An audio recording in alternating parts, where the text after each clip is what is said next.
ભાઈ જય હિન્દ જય ભારત. આ ગઈ સાલને એક મીટિંગમાં એક ભાઈ ગોપાલભાઈ ઇટાલિયાની મીટિંગ ચાલુ હતી ને એમાં એક ભાઈ બોલ્યો હતો કે દિલ્હીમાં બહુ ખાડા છે, તું અહીંયા કેજરીવાલનો પ્રસાર કરવા આવ્યો છો ને આમને તેમને એવું બહુ બોલતો હતો. આપણે કોઈ પક્ષની વાત નથી, કોંગ્રેસ ભાજપ એ બધા હવની રીતે રેડી જ છે, પણ જો એ વિરોધ કરવા જ આવ્યો હોય અને દિલ્હીની વાત કરતો હતો એટલે હું આ 1 વર્ષથી જોઉં છું.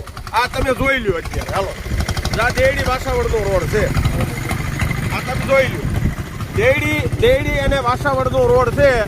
આ છેલ્લા વર્ષથી અમે જોઈ છીએ.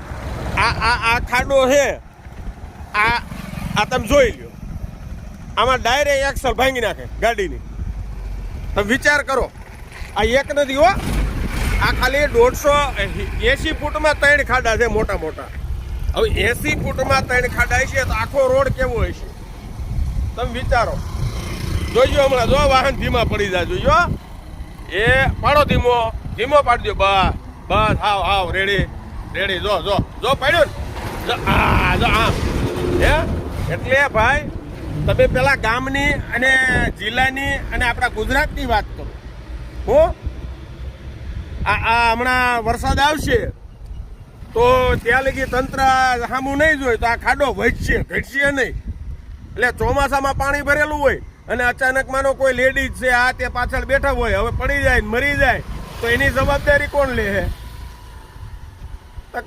અકસ્માત થયો, દઈ દો 50,000 રૂપિયા. આમ જનતાના 50,000 ને લાખ રૂપિયા મરી જાય એના, અને તમારા કોક મરે તો? એટલે આવું ન કરો, આ ખાડા પૂરો અને સારા કામ કરો. જય હિન્દ જય ભારત.